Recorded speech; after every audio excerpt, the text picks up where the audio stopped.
ଆସ ଜାଣିବା କେତେଟା ରୂଢ଼ି। ତଣ୍ଟି କାଟିବା ମାନେ ହେଲା ଅନିଷ୍ଟ କରିବା। ତିଲକୁ ତାଲ କରିବା ମାନେ ଛୋଟ କଥାକୁ ବଡ଼ କରିବା। ତେଲ ମାରିବା ମାନେ ଖୋସାମତ କରିବା। ଦାଉ ସାଧିବା ମାନେ ପ୍ରତିଶୋଧ ନେବା।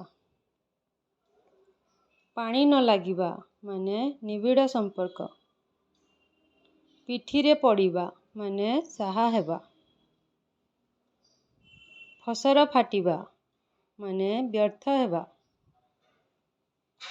ପୋଥିରେ ଡୋରା ବାନ୍ଧିବା ପାଠପଢ଼ା ବନ୍ଦ କରିବା। ଧାରାକୁ ସାରା ମଣିବା କାହାରିକୁ ଭ୍ରୂକ୍ଷେପ ନ କରିବା। ନାକ ଟେକିବା ମାନେ ହେଲା ଘୃଣା କରିବା। ନାକ ଛିଞ୍ଚାଡ଼ିବା ମାନେ ହେଲା ବିରକ୍ତ ହେବା। ନାଁ କରିବା ମାନେ ହେଲା ସୁନାମ ଅର୍ଜନ କରିବା।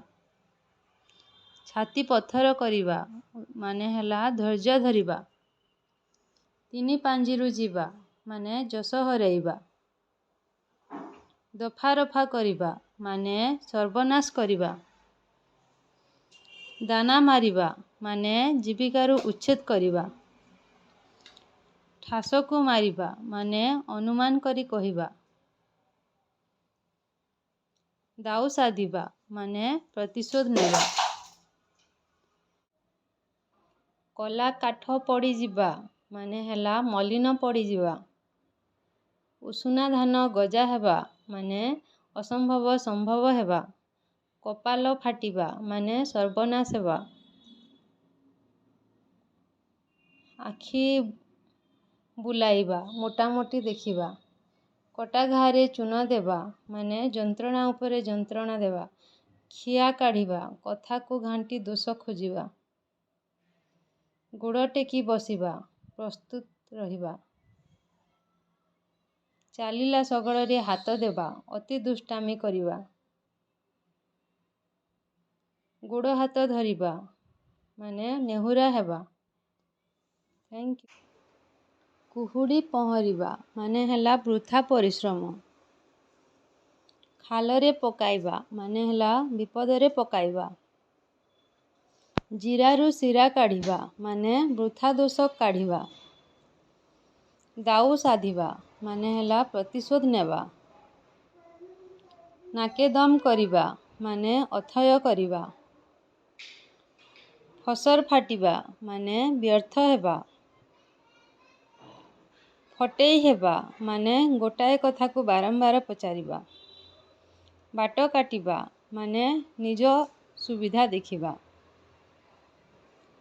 ବାଟ ଭାଙ୍ଗିବା ମାନେ ଉପେକ୍ଷା କରିବା।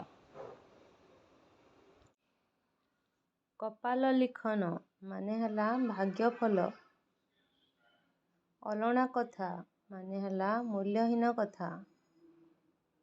ଅନ୍ଧ ବୁଝାମଣା ମାନେ ଅନ୍ୟାୟ ବିଚାର।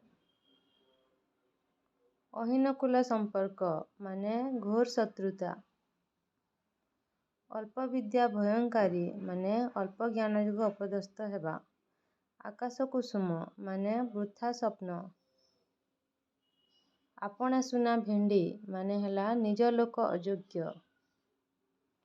ଉପର ଠାଉରିଆ ମାନେ ଗଭୀରତାର ଅଭାବ। ଏକ ଘରଖିଆ ମାନେ ସାମାଜିକ ବାସନ୍ଦ। ରକ୍ତ ଚାଉଳ ଚୋବେଇବା ମାନେ ହେଲା ରାଗରେ ଜଳିବା। ହାତ ଧରିବା ମାନେ ବିବାହ କରିବା। ହାତ କରିବା ମାନେ କୌଶଳରେ ଆୟତ୍ତ କରିବା। ହାତରେ ନ ମାରି ଭାତରେ ମାରିବା ମାନେ କୌଶଳରେ ଜୀବିକା। ବସେଇ ଉଠେଇ ନ ଦେବା ମାନେ ଅଥୟ କରିବା। ବିରାଡ଼ି କପାଳକୁ ଶିକା ଛିଡ଼ିବା ଇଚ୍ଛା ଅନୁସାରେ ସୁଯୋଗ ମିଳିବା। ପାଣିରେ ସାରା ପକାଇବା କୌଶଳରେ ମନ ଭୁଲାଇବା। ପାଣି ନ ଲାଗିବା ମାନେ ନିବିଡ଼ ସମ୍ପର୍କ। ନାହିରେ ତେଲ ପକାଇ ଶୋଇବା ମାନେ ଚିନ୍ତାଶୂନ୍ୟ ହେବା।